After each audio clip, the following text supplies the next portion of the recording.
Okay, May 27th, 2 Samuel 12, 1 through 31.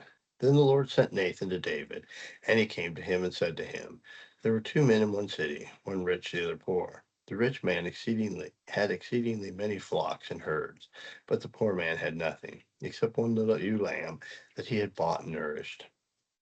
And it grew up together with him and with his children. And it ate his own food and drank from his own cup and lay in his bosom, and it was like a daughter to him. And the traveler came to the rich man, who refused to take from his own flock and from his own herd to prepare one for the wayfaring man to whom had come to him. But he took the poor man's lamb and prepared it for the man who had come to him. So David's anger was greatly aroused against the man, and he said to Nathan, as the Lord lives, the man who has done this shall surely die, and he shall restore fourfold the lamb, because he did this thing, and because he had no pity. Then Nathan said to David, you are the man. Thus says the Lord God of Israel, I anointed you king over Israel, and I delivered you from the hand of Saul. I gave your master's house to your masters and your master's wives into your keeping, and gave you a house of Israel and Judah.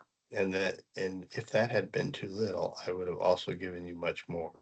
Why have you displeased the commandment of the Lord to do evil in his sight? You have killed Uriah the Hittite with the sword, and have taken his wife to be your wife, and you have killed him with the sword of the people of Ammon.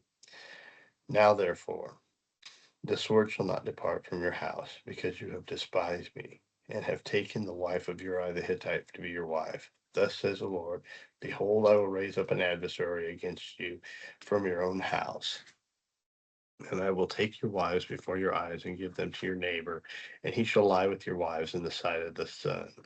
You did this secretly, but I will do this thing before all Israel and before all Israel before the sun. So David said to Nathan, I have sinned against the Lord. And Nathan said to David, the Lord also has put away your sin. You shall not die. However, because of this deed, you have been given great occasion. You have given great occasion to the enemies of the Lord to blasphemy.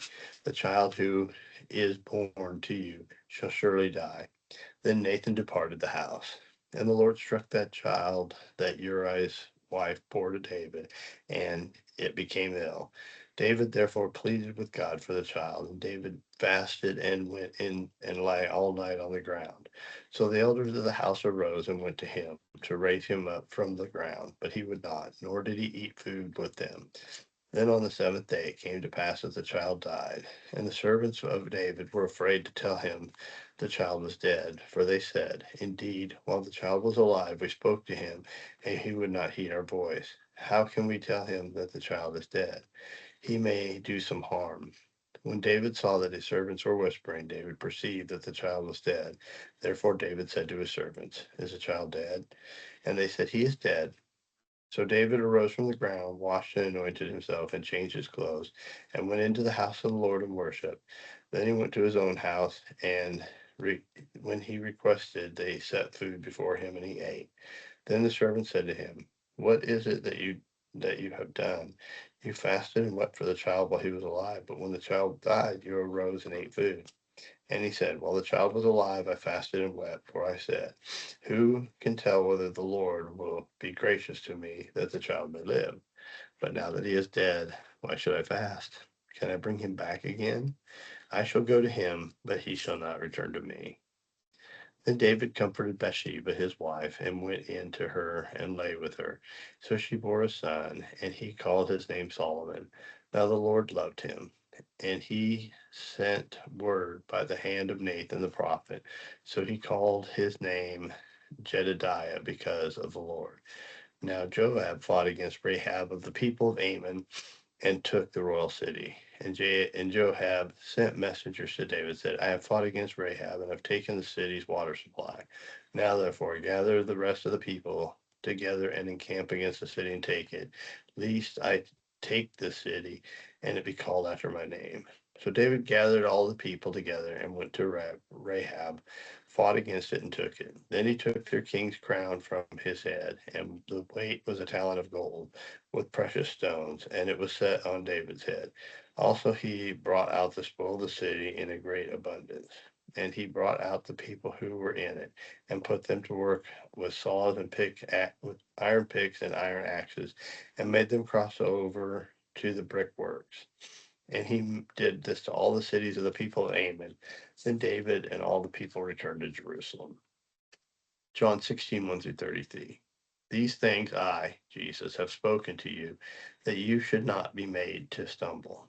They will put you out of their synagogues. Yes, the time is coming that whoever kills you will think that he offers God service. And these things they will do to you, because they have not known the Father nor me. But these things I have told you, that when the time comes, you may remember that I told you them. And these things I did not say to you at the beginning, because I was with you. But now I go to him who sent me, and none of you ask me, where are you going? Because I have said these things to you, sorrow has filled your heart. Nevertheless, I tell you the truth. It is to your advantage that I go away. If I do not go away, the Helper will not come to you.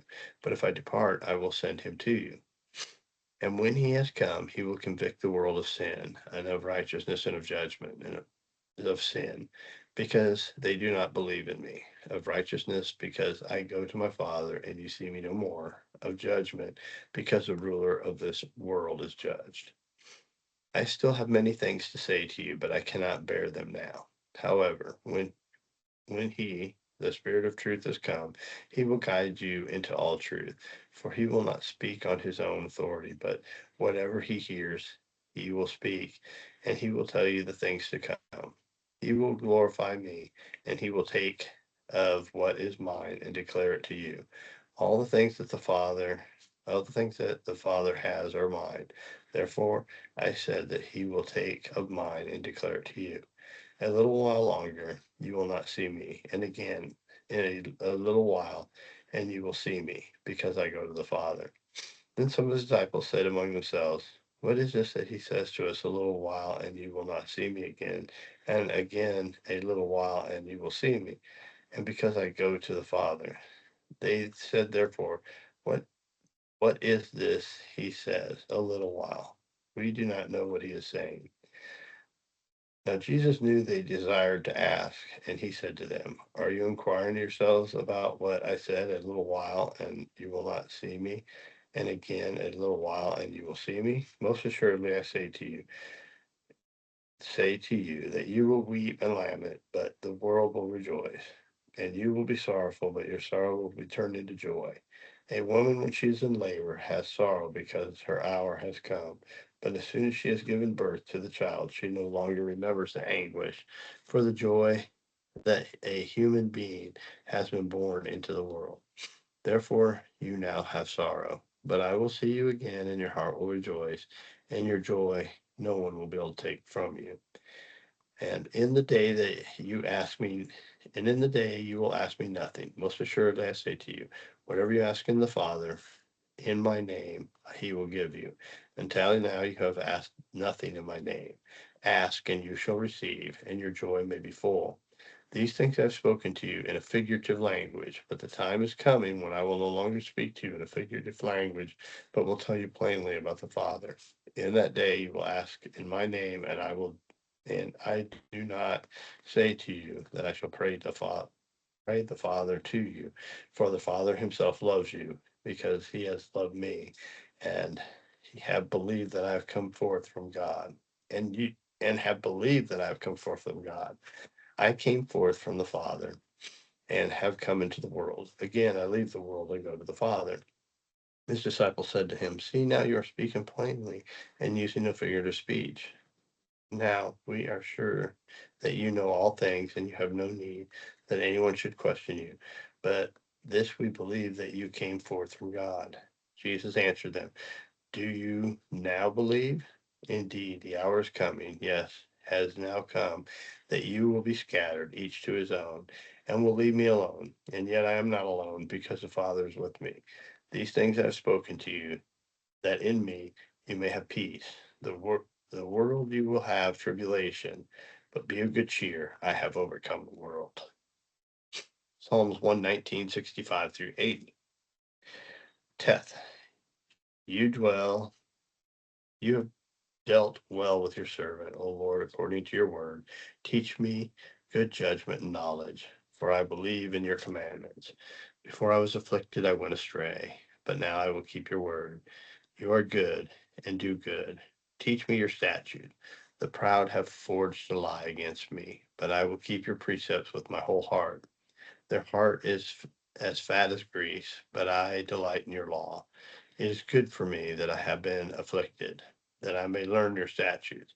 The law of your mouth is better to me than thousands of coins of gold and silver. Yod, your hands have made me and fashioned me. Give me understanding that I may learn your commandments. Fear those who fear you will be glad when they see me, because I have hoped in your word. I know, O Lord, that your judgments are right, and that your faithfulness you have afflicted me. Let, I pray, your merciful kindness be for my comfort, according to your word to your servant. Let your tender mercies come to me that I may live, for your law is my delight. Let the proud be ashamed, for they treated me wrongfully with falsehood, but I will meditate on your precepts. Fear those who fear you. Let those who fear you turn to me. Let those who know your testimonies. Let your heart be blameless regarding your statutes, that I may not be ashamed. Proverbs 16:4 through 5. The Lord has made all for himself, yes, even the wicked for the day of doom. Every proud Everyone proud in heart is an abomination to the Lord. They join forces. None will go unpunished. All right, we'll see y'all tomorrow.